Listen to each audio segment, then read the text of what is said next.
July 8, 2025, Ruidoso, New Mexico, was hit by catastrophic flash flood.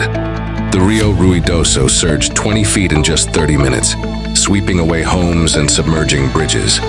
3 lives were tragically lost, including 2 children, with over 85 swiftwater rescues performed.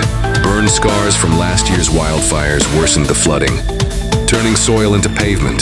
Governor Grisham declared a state of emergency, with shelters open and federal aid requested. Ruidoso needs our support. Stay safe and follow updates at weather.gov.